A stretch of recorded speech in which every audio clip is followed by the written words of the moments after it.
excitement over the last 15, 20 years in the microbiology space has just been really exciting, because things that I think cultures and civilizations for decades, even centuries, have understood kind of inherently, we're finally understanding. Why is fasting passed down generation to generation? Why are some of these regenerative farming techniques were used for thousands of years, and only in the last 100 years have we really dramatically modified those? And really starting to understand the effects of that at a cellular and even a genetic level.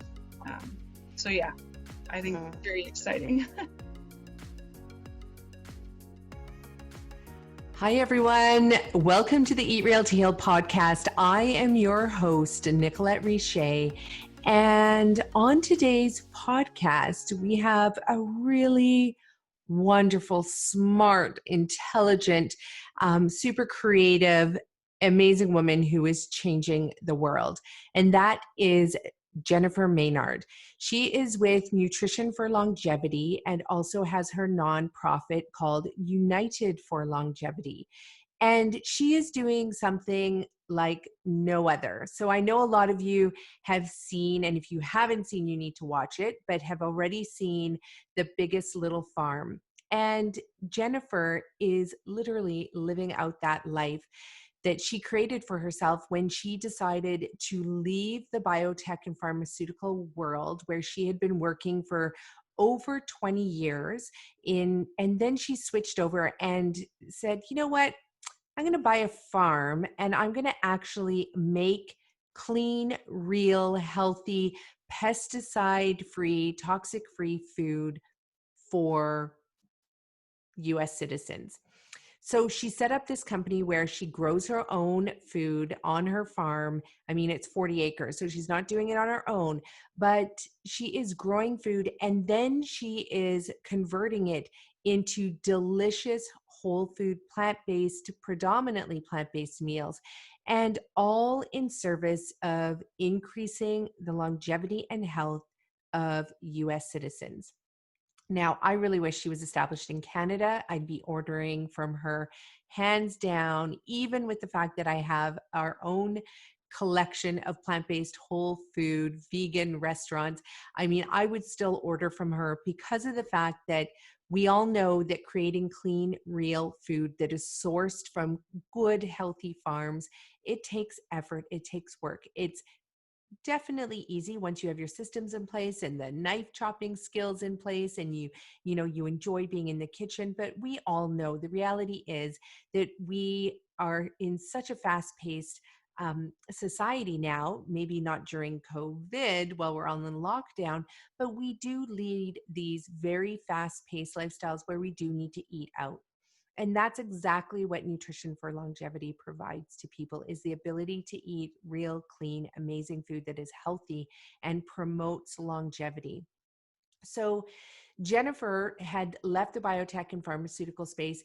So she has all of this knowledge from her career plus her education, being a molecular biologist and also being a biochemist, and then taking that knowledge and moving that knowledge onto the farm, where she then combined everything she knew about the microbiome of the soil and the plants and our own digestive system and our overall health, and then was able to take that to grow the best of the best food.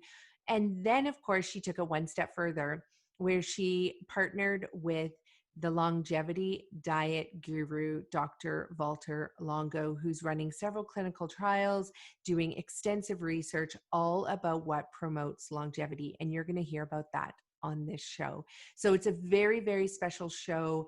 Jennifer is this incredible woman, a mother with her own children, and doing this work, and really she is a model for what we can all strive towards, because if we can all take small actions, similar to the big actions that Jennifer is taking, we would collectively be able to shift everything that is happening on the planet. And you're going to learn all about that in this podcast.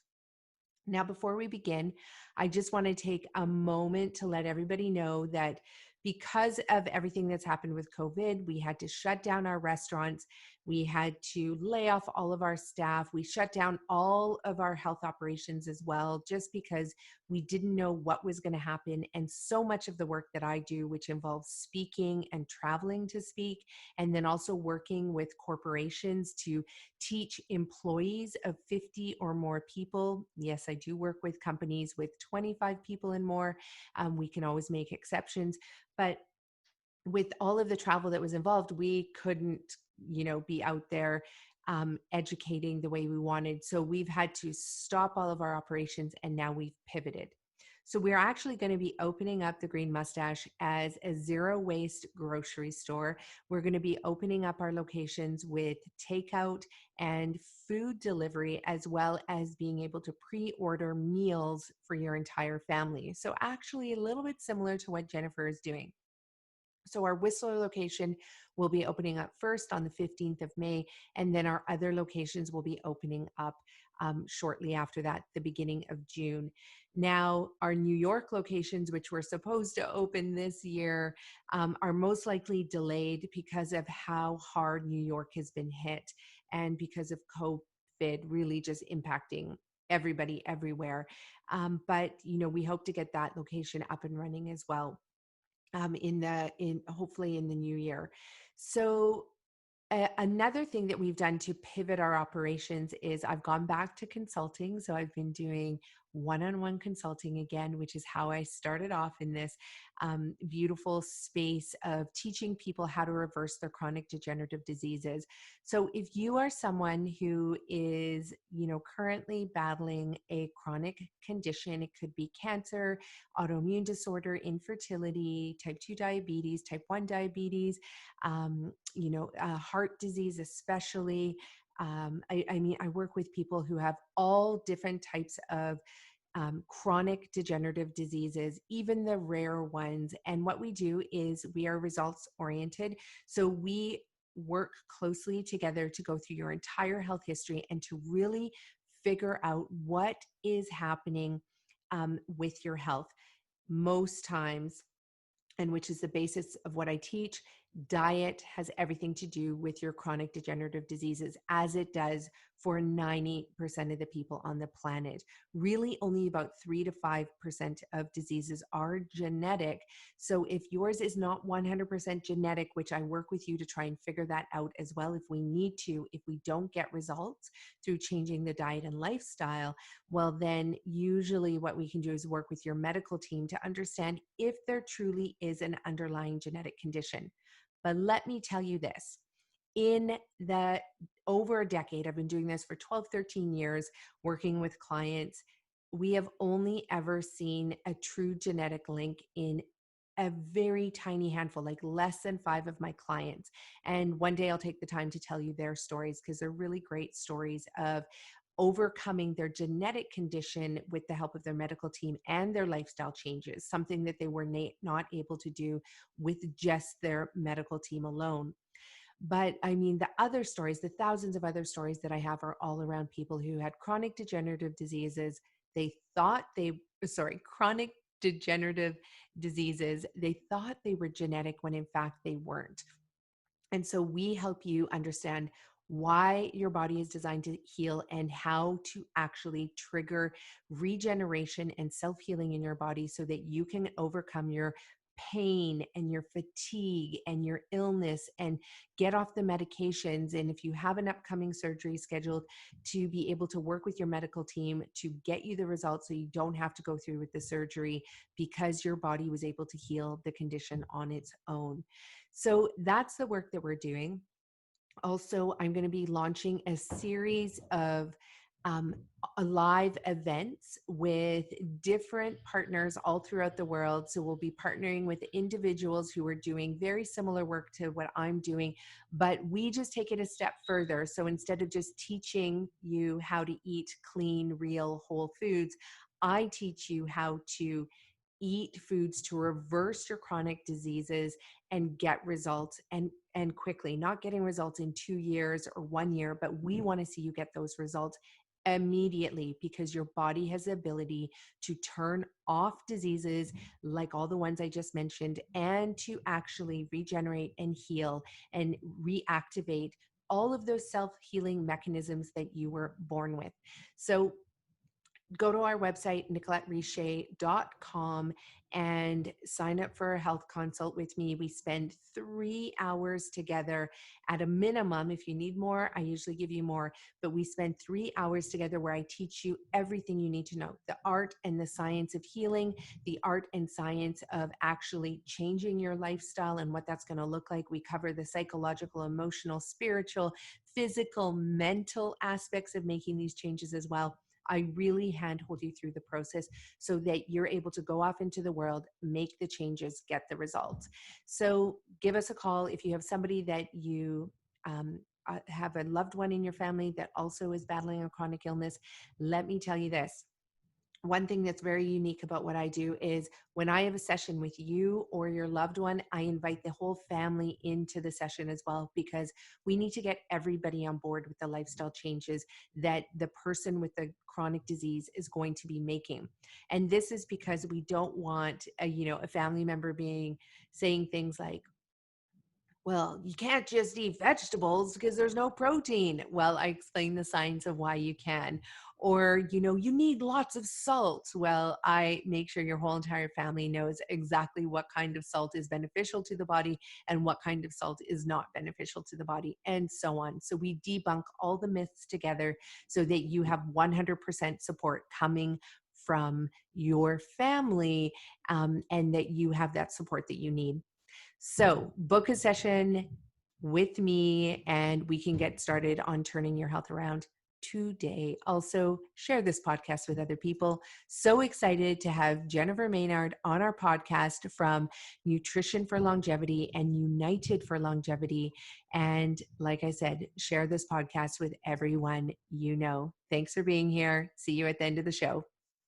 Hi, everyone. Welcome to the Eat Real to Heal podcast. I am your host, Nicolette Richer, and it is such a pleasure today to have Jennifer Maynard on our show. Welcome, Jennifer, to the Eat Real to Heal podcast. Welcome. Thank you for having me. So, Jennifer, I'm really glad that we were connected, and it was exciting to dive into all the different things that you are doing with regards to food, and food as health and food as medicine. And so you have a background in microbiology, biochemistry, and supply chain management. And so tell me what was life like when you were making the decisions to go into that field? Like, what were you imagining for yourself in the world when you decided to study microbiology and biochem? So I actually went into the field. When I was younger, I lost my uncle to AIDS, and he struggled immensely. It was in the 80s before there was really any standard of care. And I wanted to do something in the health field to try to help people with not just acute illness, but chronic illness, and to find solutions for that. And it launched me kind of into the healthcare field. I worked in that area for 20 years. I was really fascinated with things at a microbial level, so the human microbiome, also your metabolism, how your cells actually work and what drives them. And that's always been a huge passion of mine, whether it's on a nutrition side of things, whether it's part of the soil microbiome, the gut microbiome. But the first place I landed was in healthcare. I actually worked in pharmaceuticals for a good share of my career in the specialty medicines area. And that was in oncology, ophthalmology, hematology. So I started actually with hemophiliacs. And, I feel like what drove me into that industry is to try to, again, bring human health forward. And I think in some of the acute illnesses that there's been some great progress. Like in the area of hemophilia, I think there's been great progress. In certain areas of cancer, I think there's been great progress. But after 20 years, I really looked at where I felt the overall industry was and where our healthcare system was. And I thought, we spend the most in healthcare of any country in the world, and we're only the 34th healthiest. And so something seems off there. And I just became pretty, I would say almost obsessed with how can we take it to the next level? What are we missing here? And it seems like I've always lived a very holistic life myself. I've always grown most of my own food and felt really passionate about that. And I felt like the answer was right in front of me, and at a point I couldn't ignore it. Like it was so pivotal in front of me. And I had some very close family members diagnosed with type 2 diabetes, and I watched their health just deteriorate right in front of my eyes in a very short amount of time. And I think that was the biggest decision or point in my life that I decided I need to make a change. I don't want to now be in a place that's treating illnesses that are already here. I want to move more to the front edge where we can start preventing things. We can start reversing it early on. And I kind of intervened with some of these individuals with just food and just got them on an active lifestyle and basically a longevity lifestyle of how do you eat healthier and how do you stop accelerating this aging process and start reversing it. And I left my career in healthcare. I was actually an executive at the time living in Switzerland. I completely left that career behind and started a farm. So my husband and I started Greater Greens, our regenerative farm. And we just decided we wanted to solely focus on food as medicine and how can we grow healthy food and impact our food system, which I think also has a lot of challenges with it and is a bit broken. And then how do we use that to impact our health system, which I think we're missing so much of what we can do preventatively or using food as an intervention or a way to treat. You know, we're so much focusing on the pill as the solution and not on how can we nourish our body in a different way. So it was, you know, a very different career path that I took than most people would probably assume. But I think it did help me get where I am, because organic farming or regenerative farming is a challenging area. And I think if I didn't have the business experience and I hadn't gone down the path I did, I wouldn't have been able to bring this company to where it is now. And you need to understand still compliance and food safety and things that I needed a strong foundation for. So I'm grateful for my background. I'm grateful that I was able to impact a lot of people's lives in, you know, the specialty medicines area and acute illness. But now I really want to dedicate the rest of my life to prevention and preventing chronic illness and even helping people with the intervention side of that. I mean, that's an amazing story. And we're hearing these stories more and more for sure. And what we do know is it's interesting because there's often that back and forth between either individuals who grew up on farms like T. Colin Campbell and, you know, a lot of the, you know, very well-known plant-based medical doctors who, you know, grew up on farms. Some might say, well, everybody grew up on farms back then. You know, if you are, you know, perhaps born at the same time as Dr. Colin Campbell, but it's true that there's this, you know, back and forth as people understand how the world works. But I also think it takes somebody who has that systems perspective, somebody who has that ability to look at the world and see how it's all interconnected. And so I want to go back though, because at the time before you made the decision to buy the farm, and I mean, right now everybody's talking about The Biggest Little Farm, the documentary that everybody needs to watch, and which is so amazing. But I want to go back to when you were actually working as a microbiologist and you were understanding the microbiome, because you've been in this field for 20 plus years, right? Yeah. So I remember giving a presentation on the microbiome in relation to soil, not understanding it in relation to our own guts at that time, but this was about 24 years ago. And I know people looked at me like I was crazy. So what was that like for you to be in the field and talking about this little tiny thing called the microbiome? So I think it's, I mean, I definitely think we've made strides, leaps and bounds over the last even just 5 years. So I think when I started, you know, a lot of the focus was just on what's going on with our own human cells. And so there was so much emphasis on our metabolism at a cellular level. And there wasn't much discussion on the soil microbiome and what was going on. And still to this day, you know, I tell people we know about our big toe worth of knowledge, you know, of what we know of the human body, of the soil microbiome. So I think it was fascinating. I've always been completely fascinated with like um, it's only now kind of a term, but the holobiome and how everything fits together. And it always really fascinated me that, and there's always debate. I So don't like to can quote. you, Yeah, so go ahead. jump back to that, and then also I'm going to pick up on, I don't like to quote, Okay. but explain what the holobiome is, because for a Okay. lot of people, I just taught a whole group of healthcare workers in New York, and they didn't know anything about the microbiome. So Okay. they definitely will Wonderful. not know about the holobiome.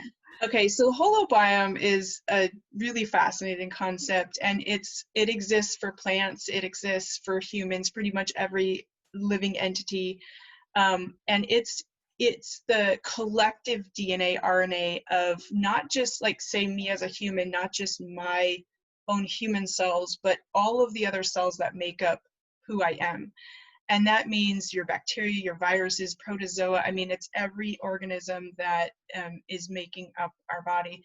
And more than 50% of our bodies are not our own human cells.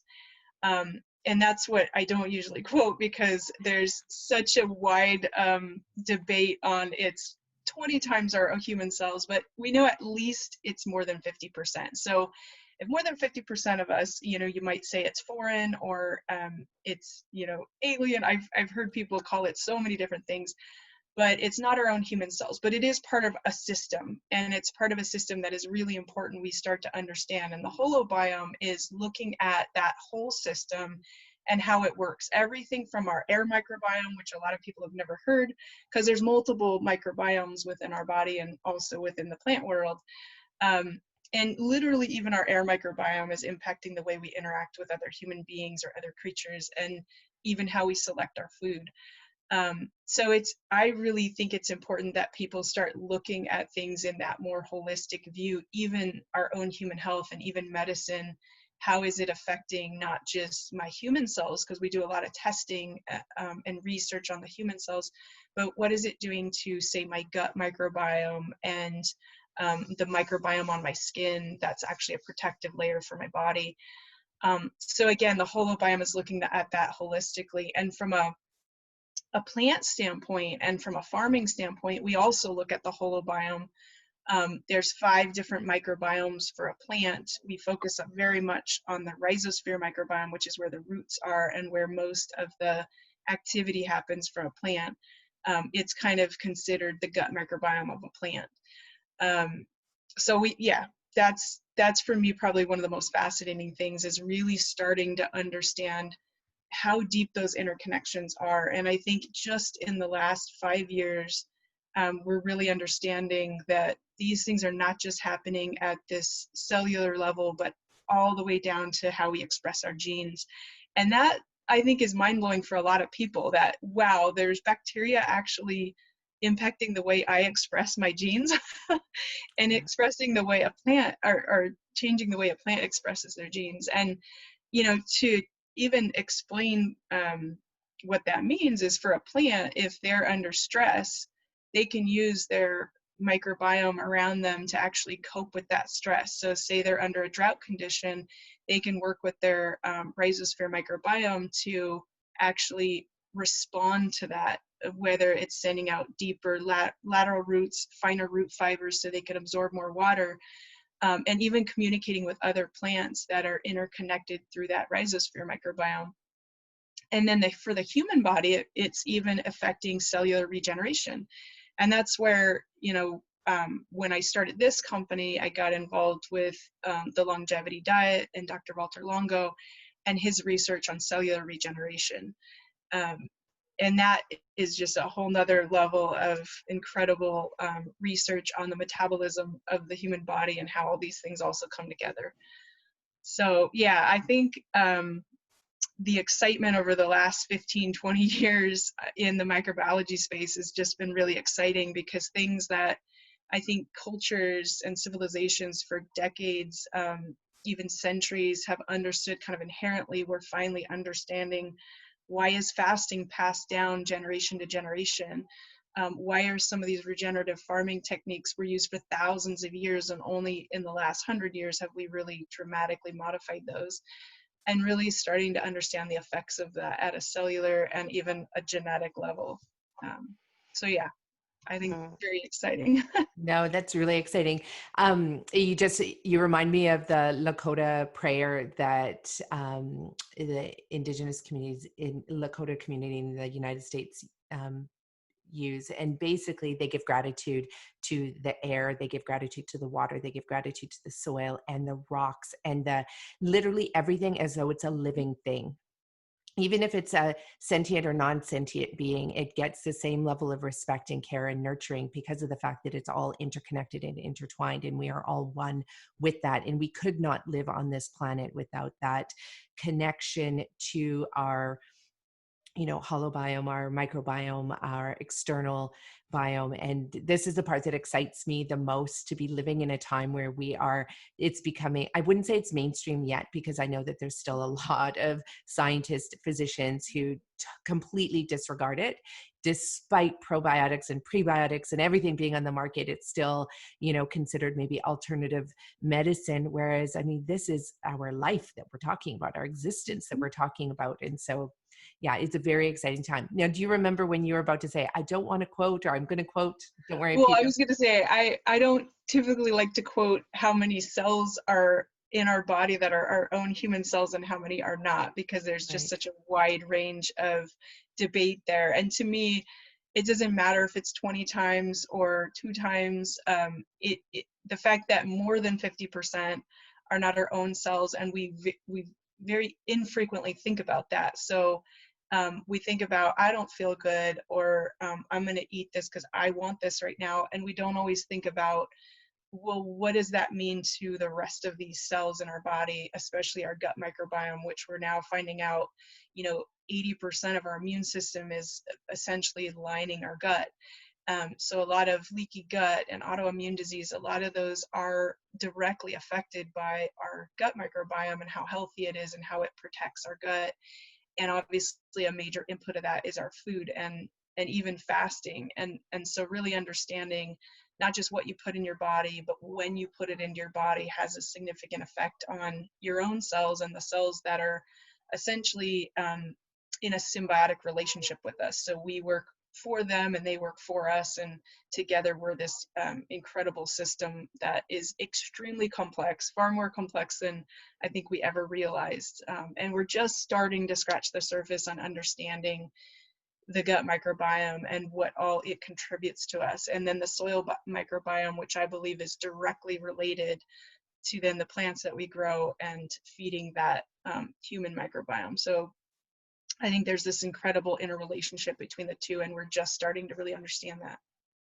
Yeah, and I love that you brought that up about how complex it is, because it really, really is complex. But then there's the element of actually how simple it can be, so that if you're an average citizen listening to this who's thinking like, oh my God, this is way over my head, and I, don't understand, like, what are you talking about? My microbiome influences my genes, so it's not just, thinking that your grandparents and your parents influenced your genes. It's actually literally your entire environment.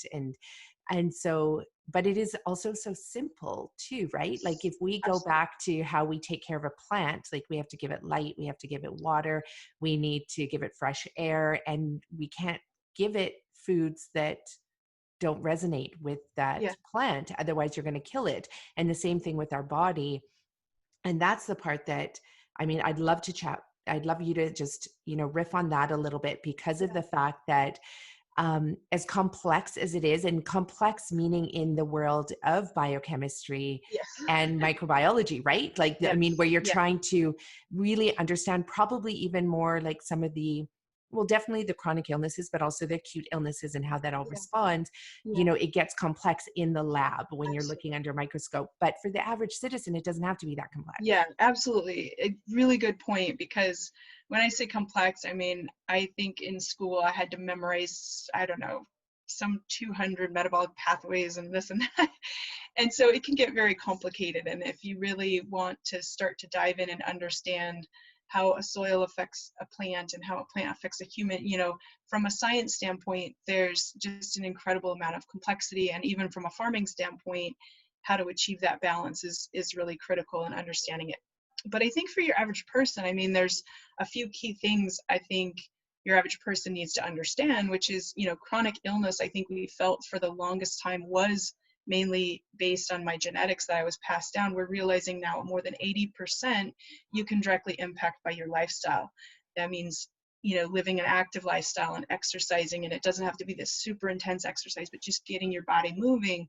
And it means eating healthy. And I bring up the feeding and the fasting piece because also I'd love to talk a little bit about fasting because it Yeah, me scares a lot too. of people. And really there's some very simple ways to do that as well. It also doesn't have to be complex. But then the feeding side is as simple as really finding that right balance. There's two things that we focus on with the longevity diet that are just kind of inherently, or they've just become mainstream in our diet in the US, and that's sugar. We know now scientifically that sugar activates pre-aging genes or accelerates our aging genes. And so that's part of that effect that it has at a genetic level. So all anyone really needs to understand is sugar activates your aging. So hold on one second there, because I like to often get clarity for people, Okay. because I work with a lot of clients who have chronic disease, and the minute I say anything about salt, sugar, fat, then people are like, what? And they're like, I can't have an apple anymore. So let's just Yeah, talk clarify. about sugar. Like, Yeah, what so do you I mean mean, when you say sugar? this is an overabundance of sugar, and this is a lot of the added sugar that has become mainstream in our diet. So it doesn't mean you can't have sugar, especially natural sugars. Your body does need some of these things. So don't stop eating fruit. I've had people say, kids shouldn't eat this much fruit. I've never limited fruit for my children. I've never seen that they've had any health issues from eating too many strawberries or blueberries. So I actually encourage them to eat this wide variety of fruits and vegetables, and I do myself as well. I think it's more the added sugar because in the US, the average person consumes 50 grams more sugar a day than they should be, even by the recommended levels, which, added sugar, you really don't need any added sugar, but there is even a standard. And so if we're eating 50 grams more, that's some almost 60 pounds of added sugar per year per person in the US. So that's a lot of sugar. And that's what I mean by we know we're accelerating our aging genes by adding soda and all these different things into our diet that are empty calories. They're not adding a lot of nutrition for us. And they're really at a much higher level than we should be consuming. So that's when I talk about sugar, what I mean is that overage. And I actually try probably once a quarter, I try to just do a sugar detox for myself. And it's just incredible to realize how many sauces and salad dressings and all these additional things that we put on our food have so much added sugar that you just don't even think about. So it's just ubiquitous in our environment. And so it's just important to be aware of it. It doesn't mean you can't splurge. Like I've had people say, I can't have any cake anymore. And I was like, look, I occasionally have a really nice decadent piece of chocolate cake because I love it. But I'm aware of it. And then I say, okay, I'm probably then not going to also have a glass of wine. All these things are sugar that you're putting in your body. So it's about awareness. You don't have to make it overcomplicated. But it's important to know that that is one of the things that we know triggers aging, and aging is associated with chronic illness. So it's important to keep those two connected. And if you want to focus on longevity, which is kind of the more optimistic way of looking at it, is how do we actually extend that healthy part of our life, not just live longer, but live healthier longer. So that prime part of our life where we feel good and we're energetic and we have this great cognitive ability, we can extend that. And those are the things that we say, okay, then you should really look at the sugar that you're consuming, not overdo that, because you want to really widen that health span as much as possible. And then another one is protein. And protein is a huge discussion. Every single year, consumer reports come out. Number one concern of people is, am I getting enough protein? Again, in the US, we consume about 50 grams more protein per day than we need. And again, that's on average. So I'm not telling people stop consuming protein. Protein is a very important building block for your muscles, for your entire body to operate properly. But it's about finding that balance. We consume huge amounts of meat in the US, and we actually are consuming more protein than we should be. So it's again about finding that right balance. I like to tell people we kind of have it backwards in the US. We will have like a big slab of steak, and then even think about when you're at a restaurant, you get this big slab of steak and you order, I want the steak. And then they say, what sides do you want? And they give you this little tiny side of broccoli and maybe mashed potatoes, right? And if you look at longevity regions of the world, it's the opposite. There might be no meat on the plate because a lot of them do live a mainly plant-based diet. But they will have the vegetables as their main portion of the meal and then a little bit of protein on the side. And a lot of that's probably with beans and other forms of protein, not even meat. So, Longo talks about a story in his book about one of the centenarian regions where he interviewed these women, and he said, "Do you ever eat meat?" And they started giggling, and they said, "Well, we did crash a wedding once and we had meat." So literally to them, it was once in their life. And it's because of the expense of it. It's not even so much that these regions per se understood the health benefits of it. It just was a delicacy for them. So they ate it in very small quantities. So I think for me, that's what's important, is just to really understand the portions that we have in the US with these different foods that do trigger aging. If we want to focus on more promoting longevity, these are things that we try to balance out and not overindulge or overconsume. And I think in the US, it's just a lack of awareness, because people hear, I got to have protein, and they get concerned, and then they go buy a protein powder that's like 100 grams of protein per tablespoon, which is probably a lot more than the average person needs. And it's important also, as your different ages in your life, again, it doesn't have to be complicated, but after you're above the age of 65, you do need more protein. So it's not a one size fits all. It's important that we understand that as well. But again, that there's that awareness there that there are certain ingredients that do accelerate that, and we should limit that. So let's just jump on the protein bit, because I know it's, sometimes I'm just like, come on, if one more person approaches me today and asks me if there's protein in our meals, because we have a restaurant as well. And so we have all of our plant-based whole food restaurants, and people say, oh, there's not enough protein. And in fact, like when we do the nutritional profile on our food, we're like, no, there's actually more than enough within these, meals. And knowing full well that a lot of our customers will go home and cook up a steak as well. Like they're going to put themselves over the top.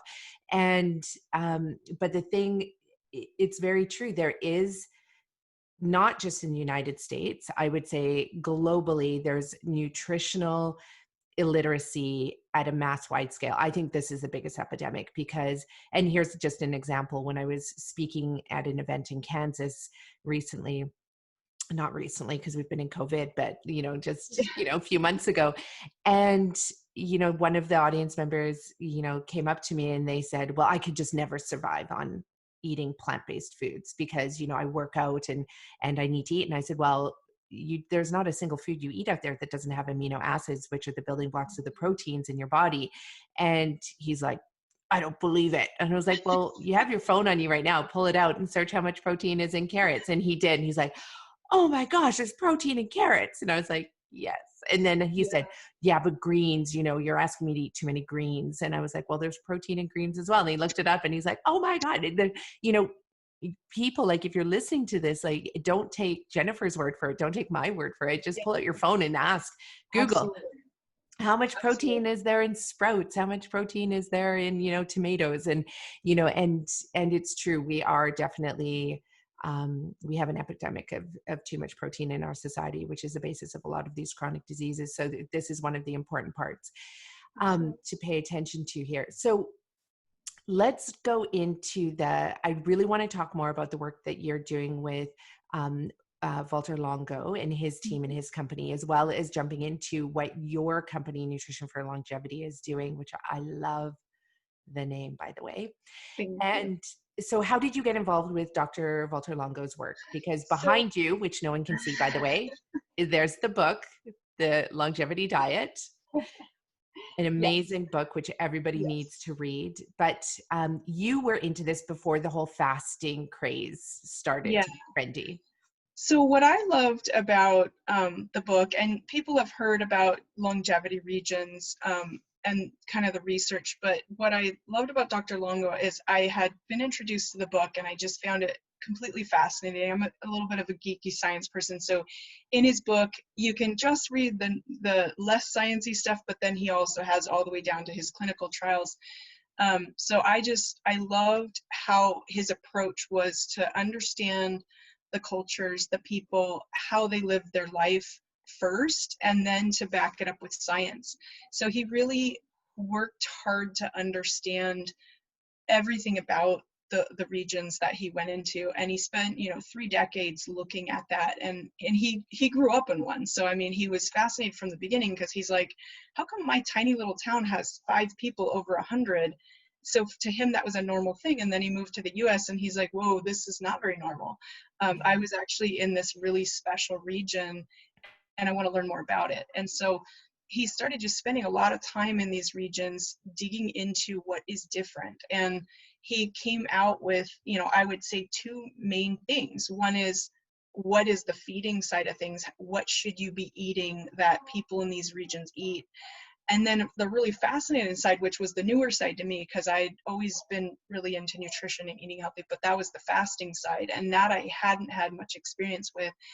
And just seeing that the combination of the 2, if you really work on those and find the right balance, are absolutely critical to longevity and not just living longer. Because most of my life I've said I don't want to live that old, because in the US you associate age with a lot of pain. And so, but when you meet centenarians, you see that they still have this incredible cognitive ability, they're still very vibrant, and that's what appeals to me. I want that higher health span, or that longer health span, more than just per se living longer. And so that's what I really fell in love with his book. And then I was introduced through through El Nutra actually, and then to Longo, and then we just had a great connection, because we really had a similar mission of food as medicine, and El Nutra does too. And so we just said, we should go in together and do this company, because we had Greater Greens, we had the farm, we grew our vegetables in the same regenerative ways that these longevity regions do. So we knew the source of the food was pure, and he really liked that. And then I knew his science could really bring this incredible diet to the world, and we could facilitate that with our food. So I thought the fasting side was really fascinating, and the work that El Nutra is doing, because they do the fasting side, I do the feeding side, and they're doing incredible research on metabolic syndrome, so diabetes, type 2 diabetes, obesity, cancer, incredible research on how fasting can again slow down these aging genes and even reverse some of the chronic illnesses. And so that was incredible research that I was really passionate, because I came from that space more on how do we treat it, but it was a little bit more, in my opinion, like a band-aid, not really getting to the root. And I really feel like he's understood the root behind how we can resolve a lot of these things and really combat them, because we are losing the battle with chronic illness. If you look, it's going up consistently, despite all the science, despite all of the money in the healthcare industry. So I feel like this is really key to starting to reverse some of that. And finding out that fasting is not as frightening as people think. So I've tried to do a water fast once, just a 1-day water fast, and it was really hard. I mean, I have so much appreciation for people that do that and are successful with it, because it was like really hard for me. And I'm a pretty stubborn person, so I can make it through a lot of things, but that was hard. And so what I thought was fascinating is his products make it more feasible for the average person to do it. So for a prolonged fast, which is when you get the really intense cellular regeneration, you need to make it past a 3-day fast. And he's created fasting mimicking products that still tell your body that you're essentially in a water fast, but you can do it with a certain amount of food, so you have less of the side effects of a water fast. And I myself do a prolonged fast every 3 months, because I feel the difference in my body, and I really believe in the science. And then even something as simple as intermittent fasting, which you don't have to buy any products to do that. You can do it. It's very simple. I mean, there's different types of intermittent fasting, but we advocate the circadian rhythm intermittent fast, which is a very simple intermittent fast anyone can do.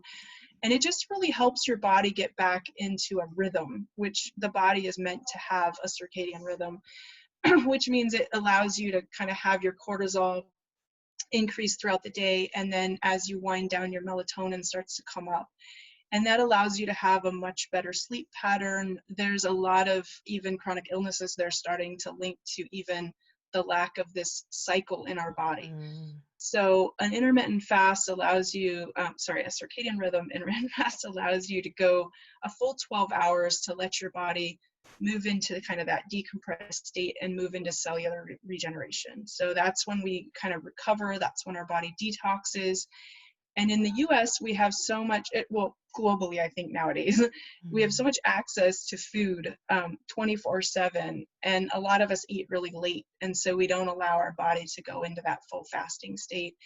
And so what I love about the research of the longevity diet is it really goes into explaining what's happening in your body and why it's important to have these periodic fasting and that are a bit longer, that you do maybe once a year or every quarter. And then you have these daily cycles that you get your body into so you can have the best recovery. Because I think everyone kind of this day and age puts their body through kind of a beating with stress and eating unhealthy and not exercising and sitting all day. So I think it's really important that we allow our body to recover. So I want to jump into that because there's so many different areas that you jumped into. And I know for, people listen to Dr. Valter Longo on Rich Roll podcast. So then there was, a huge resurgence back to fasting. But then there's so many interpretations of it. And we had a lot of people who just jumped on the bandwagon. They were like, I'm going to go fast for a week or 10 days or 30 days or, and without understanding truly that it doesn't have to be that intense. And so for the average listener who's out there who wants to experiment with fasting, the most fasting I do is that, usually I don't eat after dinner.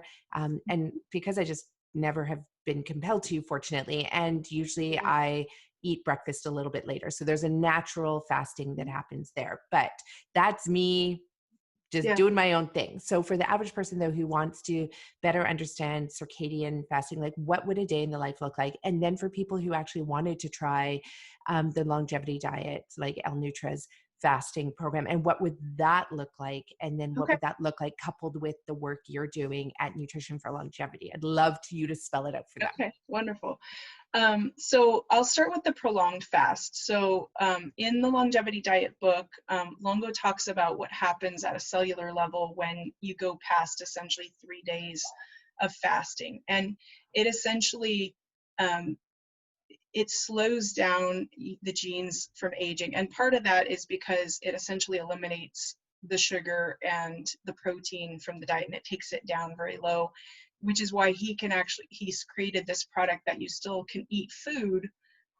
So you're having a lot less of the side effects of a prolonged fast. So it mimics to the body a complete water fast. So you get all of the cellular regeneration benefits of a water fast without, feeling as intensive side effects. And so that's really, to me, one of the most important things. And they actually created a product so people could do it in an easy way at home. Because, it's when we talk about fasting, that can be pretty extreme to fast for 5 days, to do a 5-day water fast. I think less than 1% of the population can make it through that kind of a fast. Whereas when you do it with food, you can just build it into your routine, and it's not this really challenging thing that you can't overcome. So it was, again, to create a product that could allow that prolonged fasting for the average human being. And to still give you this low level of food that, again, you don't have as extreme headaches and things like that sometimes are happening when you go into a fast. Some people may still have headaches and things like that because it's also serving a lot of other purposes. It's a sugar detox. It's a vegan diet. So you're not getting some of those other things that you might be essentially addicted to. So you're also decompressing and coming off of that. So and just to jump in about that as well, like the headaches and things like that, there's no caffeine in this as well. Is that No, correct? so, yeah, So exactly. I that mean, you also can, has to be yeah. taken into account that, we're in a society of like everybody's got a Starbucks latte walking around everywhere and maybe 3 or 4 times a day. And the minute you cut out that caffeine, like you have these receptor sites in your brain that, have been developed for the amount of caffeine you're consuming. All of a sudden you're not feeding those receptor sites with caffeine. And all of a sudden your brain reacts and it's like, it is a drug withdrawal. So Yeah. people need to understand that. So Mhm. so just before we go further into what you were saying there, is there a way that people should set themselves up before, like they go jump on the El Nutra website and let's say buy the 5-day Prolon fast? So, I mean, of course you can do that right away. I mean, there's not a lot of there's certain medical indications if you have that you shouldn't do it, and that's on their website. There's not a lot of prep you need to do. I would say Okay. the other things though that you can do either before or after is the intermittent fasting. And to your point, it doesn't have to be challenging. It's as simple as stop eating 3 to 4 hours before you go to bed, so you can really allow that decompression and your body shifts from digesting food completely to cellular regeneration. And again, you don't have to have that cortisol levels, and you don't have to support these energy levels that you need to during the day. So that it's as simple as that. And say you go to bed at 11 o'clock, that means, around 8 o'clock, I'm done eating. I stop eating. For me, it's even a little bit earlier than that. Mm-hmm. And then I don't eat anything, and then I go to bed, and then I wake up in the morning and I eat around 8 o'clock again. So it's that 12 hours.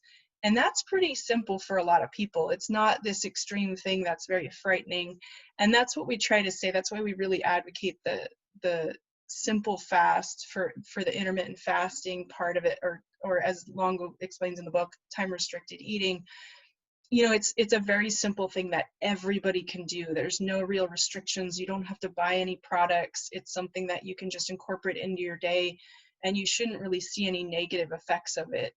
It really should allow you to start getting a better sleep. There's a lot of studies now connected even to chronic illness and the benefits of that, weight management. So there's a lot of health benefits to getting your body into that rhythm. So that's something Awesome. that I say you could do anytime. You could start it today Yep. with your dinner tonight.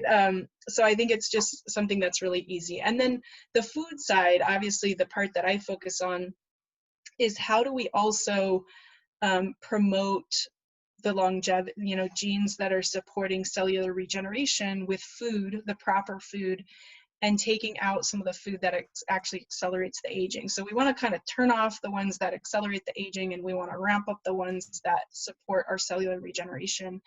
And if you look at, what we have now, the buzzword superfoods, a lot of that is focused around phytonutrients. And so if you look at the longevity regions, they eat a mainly plant-based diet. If you look at the recommendations in the US of the amount of fruits and vegetables, only 1 in 10 people get the recommended servings of fruits and vegetables. So we're obsessed with protein, we're overdoing it with protein, and then less than 10% of our population is getting enough fruits and vegetables, which Yep. are linked to reduced instances of cancer, reduced instances of heart disease, our 2 leading causes of death in the US. And we know that eating more fruits and vegetables is a significant factor in that. So less than 10% get enough. And then if you look at longevity regions, they consume a lot more than even that recommended level. So they're getting closer to 10 servings of fruits and vegetables, and they eat that throughout the day. So from the start with breakfast, eating some healthy fruits, even some vegetables in their breakfast, eating mainly lunch like a salad, and even in some of these regions they're really eating only 2 meals with a snack. So I would consider, for me, the salad I eat is a very hearty salad. It's large. I don't feel hungry afterwards, but I consider that a snack because it's a lower calorie level, has some beans and different sources of protein. But I do have then a bigger dinner that has a lot of my protein load in it. And that's how a lot of longevity regions eat. It's, again, getting as much of that fruits and vegetables as possible, especially on the vegetable side, throughout the day. And that's pretty heavy on the lunch and dinner portion. And especially, again, flipping that, what is the side dish on this meal? to the protein should really be the side dish, and the core of the meal should be all these wonderful vegetables. So that's what Exactly. we focus on, and we focus on growing them in a similar regenerative way as the longevity regions do. So we make sure that they're really high in phytonutrients and that they're not bringing extra toxins into your body. I love that. And I love how you just compliment, Dr. Valter Longo's work in his company, because I know there was a lot of criticism about the fact that, I mean, his food was all prepackaged, and it was, I mean, your food technically is prepackaged. Our food, when we, make it at our restaurants, we have to put it in a package, but Yeah. it's as fresh as can be. We just Yes. chopped it that day, cooked it that day, put it Yep. into the container. So I know that there was that. So I love that you've merged with El Nutra, because I think that is, it's brilliant. It's what people need. They actually need to see food that they can recognize, not just something that's already been made into a bar or a shake or whatever, that comes with El Nutra. But El Nutra is fantastic, a way to do a safe fast for 5 days that you can do in the comfort of your own home. A lot of people will go to True North. True North is very rigid. It's very, I find, aggressive for a lot of people who don't know whether fasting is the right thing, even though there's physicians that work with them. But there are a lot of people who push it, just be like, I heard that a 30-day water fast is what I need. And so then they want to do that. Whereas, why don't you do this first and then complement it afterwards by learning? And even at True North, I mean, I heard Dr. Clapper speak, who used to, work out of the clinic. And he even said, it's not about the fasting that is the true, promoter of health. It's about learning how to cook real foods once the fast is over. And this is where you come in. So this part is very cool. Let's talk about your company now more, because I want to chat about the fact that your food comes from your farm. So we have a restaurant and we source from all the local farms, all organic farms. How are you doing both? How are you growing the food, doing the farming, making the food, and doing the delivery and distribution? Because I think that is just mind blowing. It's like rocket science to me. So how are you doing that? That was one of the things that was really important to me is, and again, what I loved about Dr. Longo is he's a passionate believer. We got to make this easy for people. So and that's what he's tried to do with the fasting products and now the feeding products. And it's really, we do try to keep it as simple as possible. There's a lot of formulations we have in the background with macronutrients, micronutrients, all that good stuff. But what we really want to do is allow people to eat a really balanced meal. And it is about that education piece, because we see the same thing. People tell us after they eat the food, like, you've kind of retrained me on how to eat. Like, I've kind of lost track, and now you've retrained me how I should be eating. So even when I'm not buying your meals, I can be cooking like this at home, and it kind of resets them, which I think is really important. So the farming piece. So the farming, that was probably my first passion. I grew up on a homestead in Alaska, so I've always been really passionate about growing my own food, even at a very large scale. Like, when I say I have a garden, it's like always been like a 1/4 acre or a 1/2 acre, which is bigger than most people's That's gardens. huge. Yeah, we have 1 acre, and only a quarter of it is, not even a quarter of it is farmed, and that's too much food for our family. Yeah, So that's a lot. Yeah, so it was always a lot for our community. And we just thought, can we keep expanding this and create a food model that can be replicated at other farms? And that is our model, is to have region for region operations that can support their communities. And so my supply chain background allowed me to kind of take a step back in farming and say, okay, there's all this incredible stuff we're doing with the soil and all these regenerative farming practices and hedgerows and pollinator habitat and all these things, laying out the farm. But from a supply chain view, how do we kind of modularize this, that it can be replicated somewhere? So it's not just one tiny farm, but that we can spread this across the globe. And then how do we create an end-to-end supply chain that we can really own and control? Because also coming from supply chain, there's a lot of challenges with food insecurities and not having access to, especially the special crops that we grow, because we grow a lot of crops from the longevity regions that you can't just go to the grocery store and buy. So we said, okay, how do we have continuity of supply and how do we make sure it's grown in the way we want it grown? So, if I think if you know how your local farms are growing their food, that's awesome. Like that's incredible. But I think a lot of times when we have large volume, you are sourcing that. You don't really know if someone cut corners or they did this or they did that.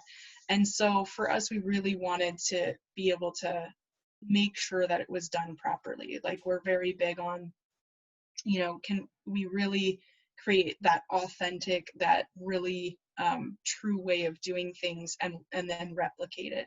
So that was what was important for us. It's not easy because we also have a very biodiverse farm. We grow hundreds of varieties on it because we also believe that's important for the soil and the biodiversity and also the human palate. We have a very muted palate in the US, whereas if you go to the longevity regions, it's these vibrant, like beautiful, like when people see our food on our Instagram posts and things like that, they're like, oh my gosh, it's so beautiful, but that's how we should be eating. That's all these phytonutrients are essentially pigments that are in these different fruits and vegetables. So we wanted to be able to get that to people, to grow the right varieties, to grow incredible nutrient-rich food, and then to take all the work out of the macros out of the way for people, because finding that balance of the protein and the sugar and the carbohydrates, if you look at longevity regions, in the US, we're so anti-carb, like carbs are really bad for us. And in all these regions, they have a lot of carbohydrates, but it's all coming from really good whole foods, fruits and vegetables. So their bodies they're not processing like that asparagus or that incredible kale in the same way they would be like a piece of white bread, so carbs are not the same. Just like everything else, there's good ones and not so good ones. So we like to take a lot of that work away and just give people a very clear, we give them the information if they want to know, like, here's the macronutrients that are in this food, but trying to just get them retrained on what that volume should look like. Like people are surprised, our lunches are very hearty, it's a lot of food. Yeah. And they're like, wow, I didn't think just having like a big salad would be that fulfilling to me for my lunch, and just eating plant-based for dinner with, let's say, chickpeas as the protein, that would be filling enough for me. And then they realize it is. And then I can't believe how many people have never had a lot of beans in their diet, and suddenly they realize every longevity region, it's a staple every day in their food. And they're like, wow, I kind of like beans, and I didn't realize I could get so much protein from them. So for me, it's that just end to end, how do we grow it properly, and then how do we reduce food waste? Because we literally order our produce from our farm after we confirm orders 24 hours before. So they literally, the day before, they get confirmation. So we have very little food waste. And we even do some really unique stuff like carrot tops. We do a carrot top pesto. So we try not to waste anything. Awesome. Yeah, so there's some really fun things we do, even so we minimize. And then if we do have any waste of vegetables, it goes right back into our compost. So we have this really tight cycle that nothing's really being wasted. It's all either going back into the land or we're using it in our kits, so there's very low waste. So that was, for me, what was really important, is that we could use the regenerative farming also for environmental reasons, because there's incredible carbon sequestration. Like that's a whole nother topic of all the benefits of that farming. And then bringing it to people in a very convenient, easy way so they can eat healthy without having to stress about it. And then reducing as much food waste as we possibly could. We waste more than 35% of our food in the US, and 80% of our farmland is focused on growing meat. So, if we focused a little bit more on vegetable production and a little bit less food waste, we could really feed the world without major modifications in any sort of negative way. So. Yeah, I love that you brought that up too, because I've had a lot of people who have said to me that, well, COVID's a good thing because, it's taking care of the overpopulation. There's too many people. We can't feed this many people. And it's, I've been being in, I started off in, sustainable economic development. And these are the conversations we're having, decades ago, and people are still having, and the myth still gets perpetuated. And what people don't understand is that, number one, is we have enough land to feed the 7+ billion people, more than enough. And we're just not using the land appropriately, because we grow all of this grain to feed the cattle and the sheep and the pigs. And then from that, you only produce a small amount of meat, which is Yeah. expensive. But not only that, we're not also able to get the food to the people who need it. So when we're talking about starving people in the world, I mean, we're talking about there's no road access, there's no port access, there's no ability to take the abundance that we're growing in North America and in Europe and actually get it to the people, right? Without Absolutely. actually like airdropping it down over villages and things like that. So and this isn't even talking about how we've raped and pillaged the lands in India and Africa and made their soil, really depleted and unable to grow a lot of food. But, so people need to understand, like, if you're out there perpetuating this myth that that we can't feed people, that is so not true. Like, go to Jennifer's farm, come to our farm, and you'll see that we have trouble giving away food even Yeah. because we grow Yeah. so much of it. And so it's a different conversation we really need to start having. So I have some questions about your farm, Okay. which I'm sure how big is this farm and how many people are you feeding off of it? So our farm is 40 acres. So I consider all of our farms, because we actually are expanding to a farm in Texas right now. So we're expanding to different farms across the U.S. But it's 40 acres. We focus on what we call micro farms. So we actually want to keep it in a contained, probably always under 100 acres because of our farming, the way we've kind of created this system. And that allows us, our farm with 40 acres produces about 6 million pounds of produce a year. So it's still a very high output farm. And people say, well, how do you do that? You're stripping the soil. With doing that, we've been able to add about 2% soil organic matter, like more than 1% a year, which is really good. Our soil in the U.S. is also extremely depleted. So it used to be at about 11%. Now soil organic matter is at about 1%. And if people don't know what soil organic matter is, it's basically soil should be like a sponge and it should have structure to it. And when you take all that away, you end up with essentially dirt. And there's not really this matrix for organisms to thrive on. And so like our farm, every 1% we build of our soil organic matter, we can save 170,000 gallons of water per acre. Wow. We can sequester, our farm, we estimate is sequestering about over 10,000 tons of carbon per year. And that's through adding this soil organic matter, which we've lost 2/3 of our carbon stores in the US, actually across the globe. So it's a big sponge and we can pull and sequester a lot of carbon into that soil. So that's a big focus of ours. And then the way we grow our crops is we keep the ground covered pretty much year round as much as possible. So that allows us to hold in more moisture, that allows us to build up the soil organic matter, protect the soil from UV light and all the things. Even just us as humans, we protect ourselves. Soil needs a lot of protection as well. So we do a lot of intercropping, and that's how we get a lot of yield. So like a conventional farm might grow garlic and grow 2 rows of garlic. In that row, we would probably do about 7 rotations of lettuce or radishes or carrots and things like that, where we can rotate out. So we do a lot of companion planting and intercropping. So it's a bit more labor intensive than if I just took a tractor. We also do no-till farming, so we don't once we build a bed, we do bed rows. Once we build a bed, we don't really mess with that, and we just keep building on top. So let's explain what that is for people who don't understand, because I had so much flack from the agricultural industry years ago, but when I first discovered this concept of no-till farming, and I said, well, this is something that we can do. Here's the science. You'll actually be able to add soil back, everything you just said. So, and I was young, I was like in my early 20s. So who the hell am I to go to the, talk to the agricultural associations in Canada and say that we should be considering no-till farming and that there's these other options. And I presented the other options, but I mean, it does require a different farming practice. They already have the tillers. They already have a lot of money invested in their equipment. So right away they're like, screw you, lady, get the hell off our land and go be a hippie somewhere else. Like I know, and I think one of them actually told me that. So that's where, And I'm like, no, this is not about being a hippie. This is not about, it's truly about protecting the planet.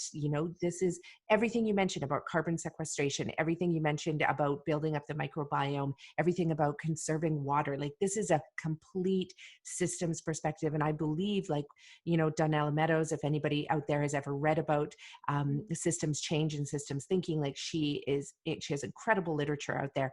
But there's a leverage point in every system. And when you press that leverage point, that's when the entire system changes, either for the good or for the not so good. And what I see as being a massive leverage point is it's anything to do with food. It's to do with farming, especially. Like, farmers are superheroes. So let's explain to, because this applies not just to the big farms. People are probably listening to this, been like, why am I listening to this podcast? 40 acres? I'll never have 40 acres. But you could do this even within your potted plants on your patio. You can do this if you even have like 2 meters, a 2-meter garden bed, 2x2. So explain what this no-till concept and what that means to just keep adding, but not disrupt it. Because it's important for people to know this. Yeah. So when a plant sends down roots into the soil, it starts creating this incredible environment, this mini ecosystem in the soil. And we call that the rhizosphere microbiome. And it has this incredible nutrient exchange that is done through fungus that creates a matrix, essentially, that plants can communicate and that this microbiome can thrive on. So you have this matrix that's created, and you have these organisms that start to really thrive, and they have a nutrient exchange. And essentially that is created with a carbon cycle. So they can pull carbon back into the soil, and in exchange, you pull great nutrients out of the soil into the plant, and that feeds the plant. So what we like to do is leave that completely intact whenever possible. So if we have a carrot, the carrot's going to get pulled, and you do disrupt that. But if I have a tomato plant that's been growing for, say, 7-8 months in the soil, I just chop that plant at the base of the plant, and I compost the top part, but I leave that root mass completely intact under the soil.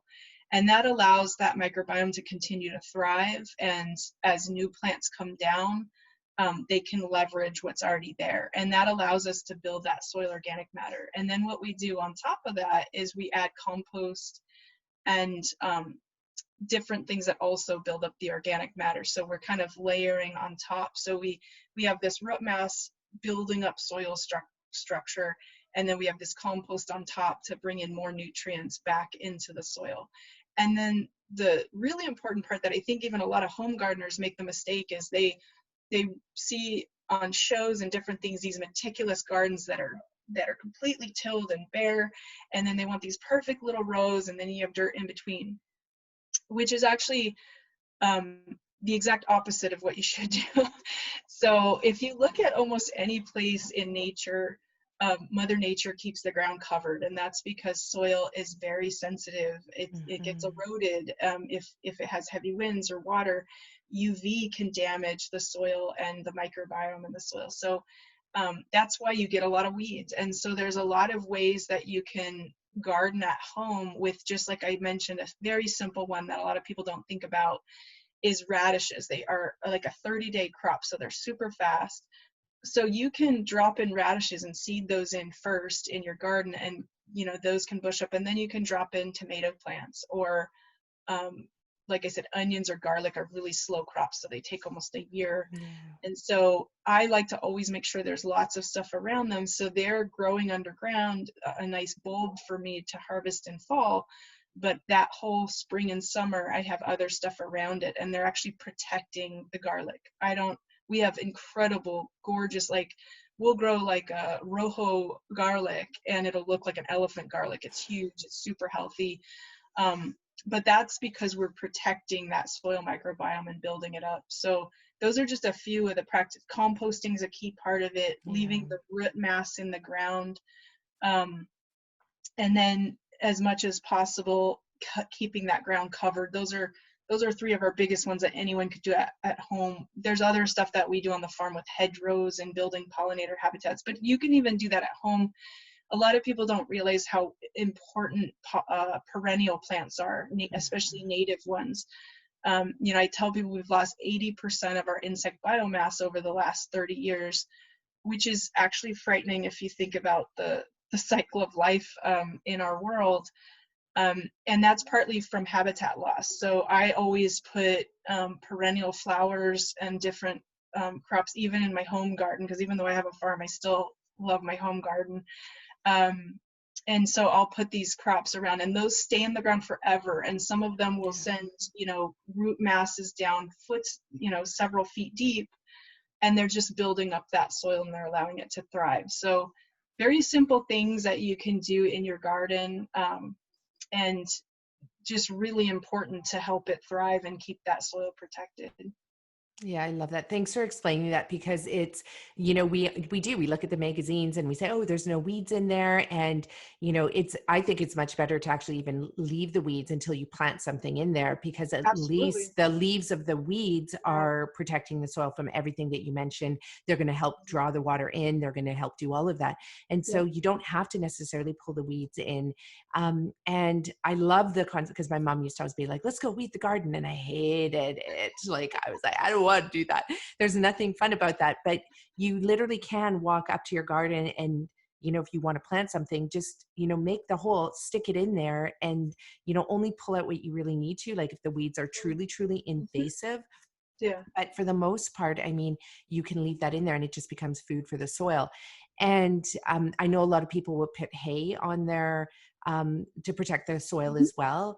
But I mean, what's your opinion on that? Because I kind of like the idea of using living matter to replenish the soil, as opposed to having to go out and buy hay and stick that on. Yeah, absolutely. I mean, I've had, I guess one thing, just because you mentioned the weed thing, because I took a lot of classes also in herbal medicine, just because I was curious about it. And you look at weeds in a whole nother way, because you realize, even in the longevity regions, people really cherish dandelions. Yeah. It's like everyone hates dandelions. They rip them out of the garden. It's one of the most nurturing foods you could ever grow.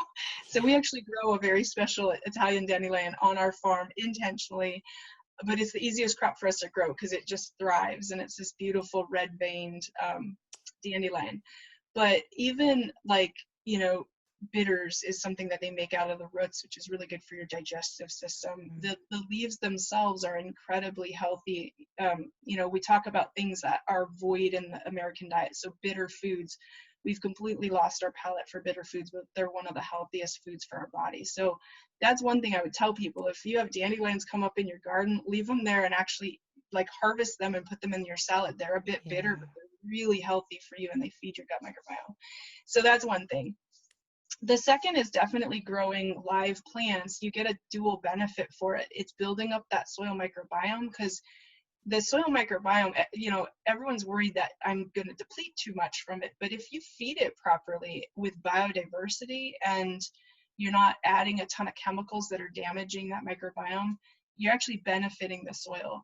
And so, like I said, very quick crops like certain lettuces, radishes, things like that, you get that same benefit and you get more food out of it. So you get this great food, you bring biodiversity into your body, and you also bring it into your garden, and you help your microbiome thrive in the soil. So so I think living is always better. And again, if you look at a forest or any places in Mother Nature, even if you do you scrape away all the plants, within a few weeks, there will be weeds popping up, as long as you don't use chemicals.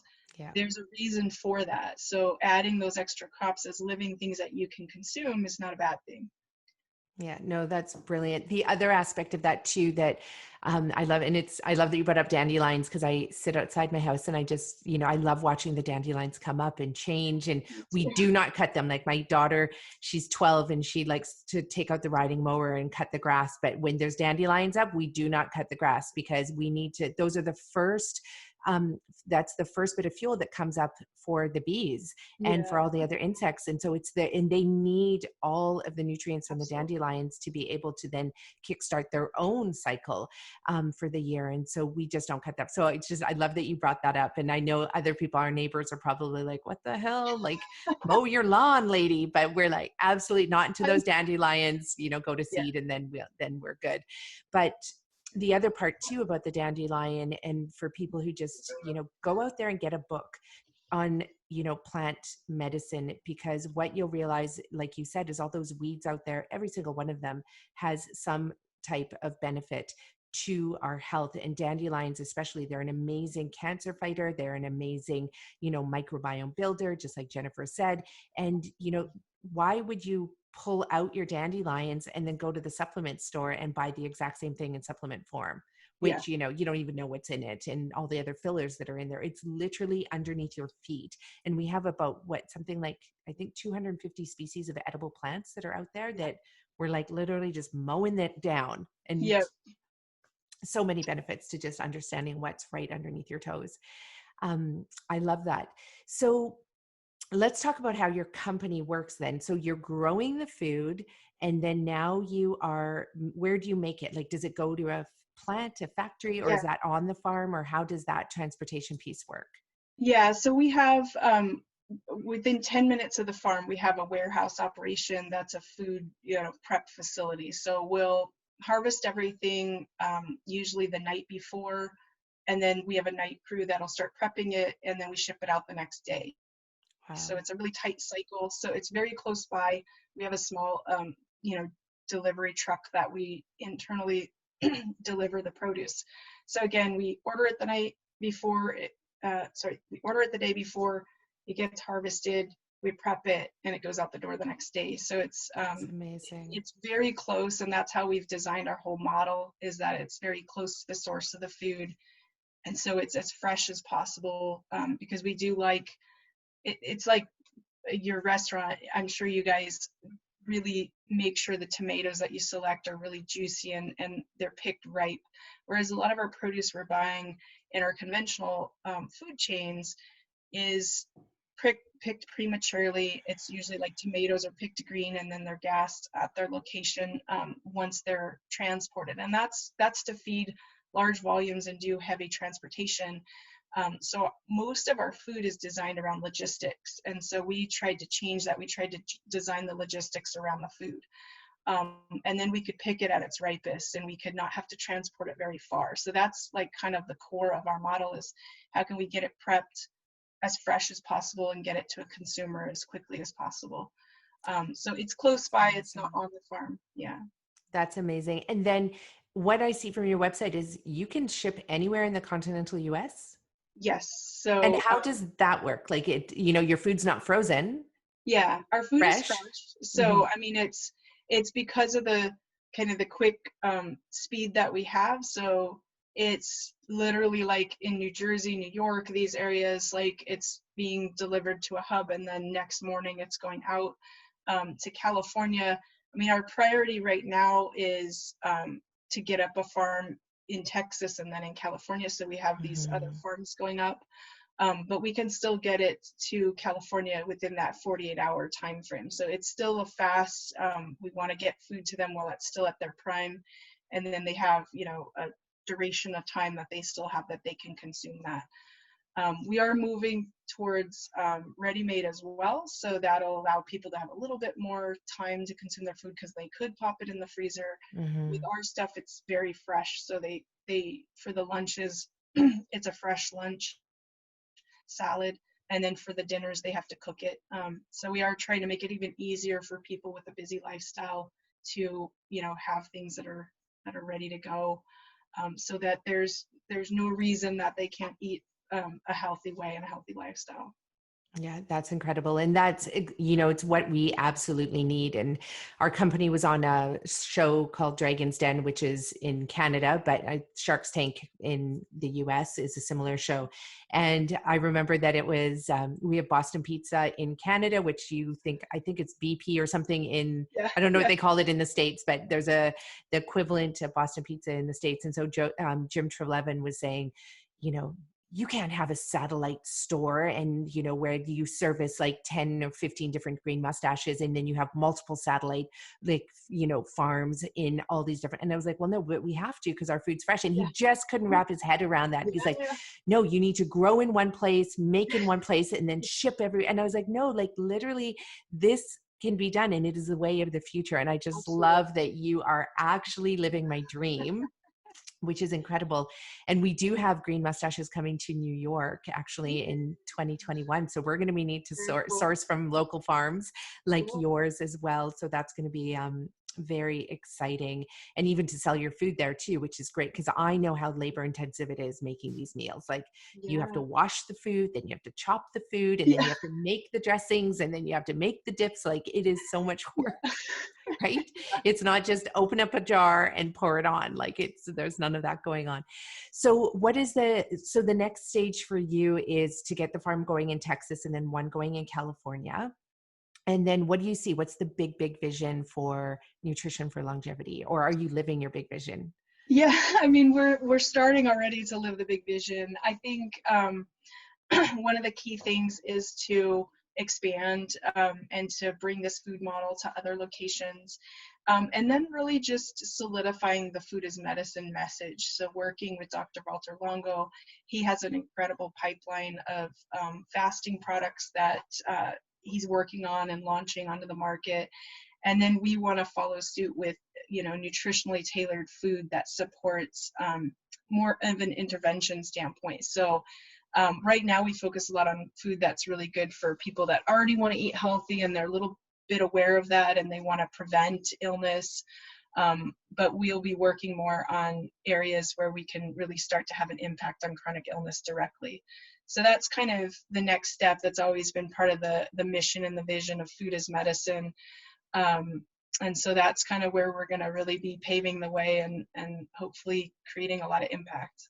Wow, this is amazing. I'm so excited for, you know, just to know that you exist on the planet, because we need more. I mean, you and I, we're two out of many that are doing it, but many is not enough. And we need, you know, hundreds of more and thousands of more individuals that are really looking at the land that's underneath their feet and figuring out how to regenerate the soil, how to grow the food, how then to distribute the food, because food security is a huge issue all around the planet. And it's actually getting to be like one of the biggest issues in Canada and the United States, where farmers can't sell their land anymore because they can't grow. They don't know, with their conventional growing techniques and methods that they've been trained in, they no longer can grow food on their farm.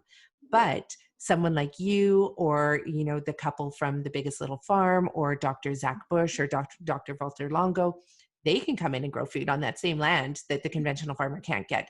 You know, they can't even get weeds growing on that land anymore. Yeah. You know, and so this is something that is like of utmost importance.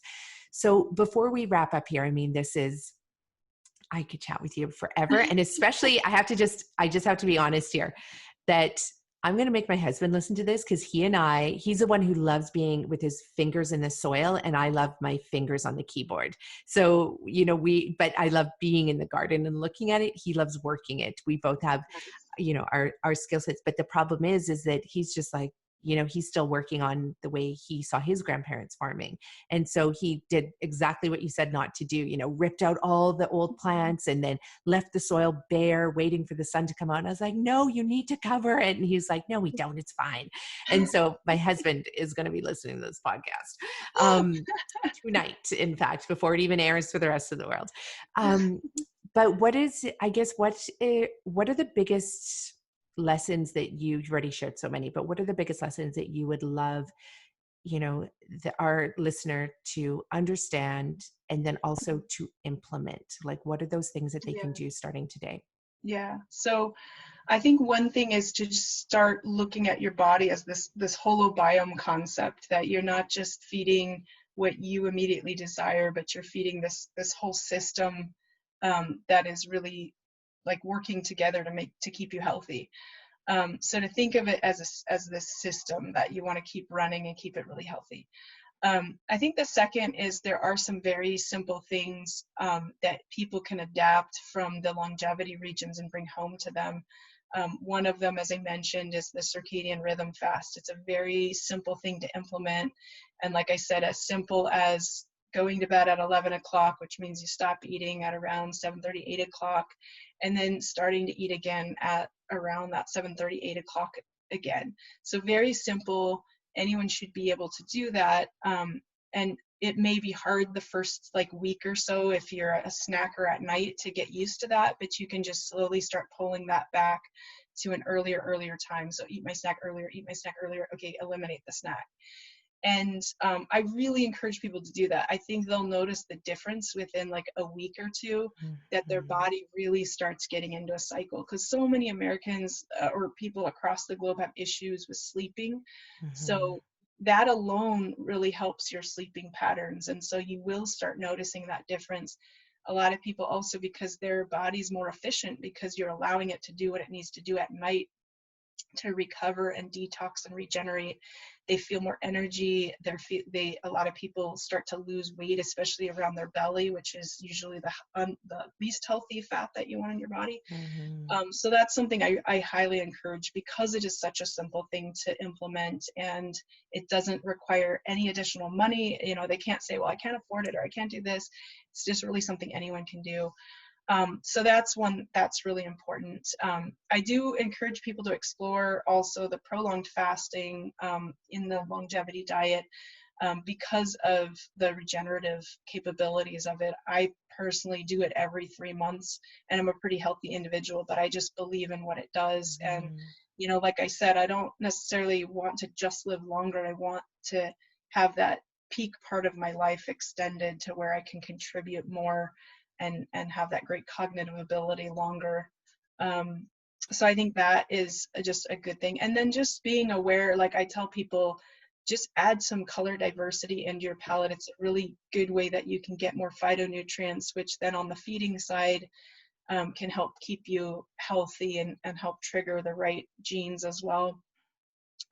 So bringing people say eat the rainbow. I really do encourage people to get more color onto their plate, because it's bringing in these different nutrients that your body actually needs.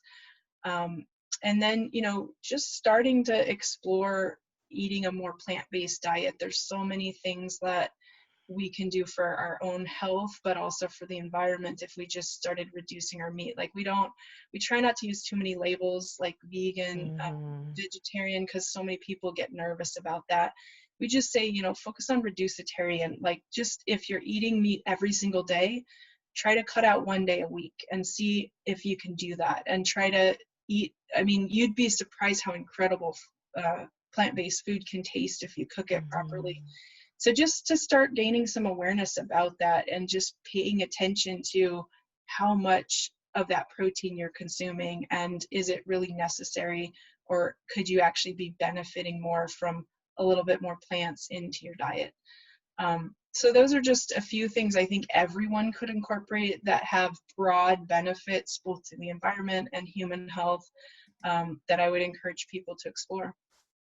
Those are brilliant tips, because they're all very accessible, and you can start implementing that tomorrow. And if there's a food out there that you don't know, what it is or what to do with it, and I'm talking about, I get questions like, is it okay to eat that many vegetables? Or is it okay to eat a tomato with the skin on? Or is it, people really have lost their relationship to that rainbow of foods that exists out there. And they look at it like it's scary unless it's been processed in a factory, it's been refined, and then it's been remade into something else and put in a package in a box that has, a label of a, human enjoying this thing that we don't even know what the ingredients are. So we have completely flipped over to the other side, and now we just need to come back.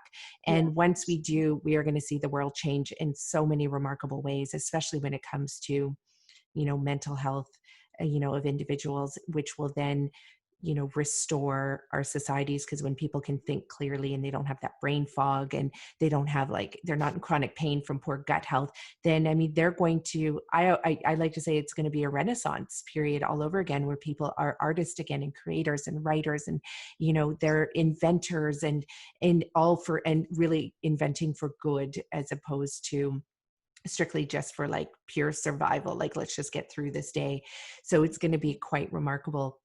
So before we wrap up, can you tell me a little bit about your nonprofit, United for Yes. Longevity? I love the Yes. name. Yeah. So we launched a nonprofit this year to support, areas that we are challenged that food can be a solution. So right now we're donating meals to frontline workers that are fighting COVID-19.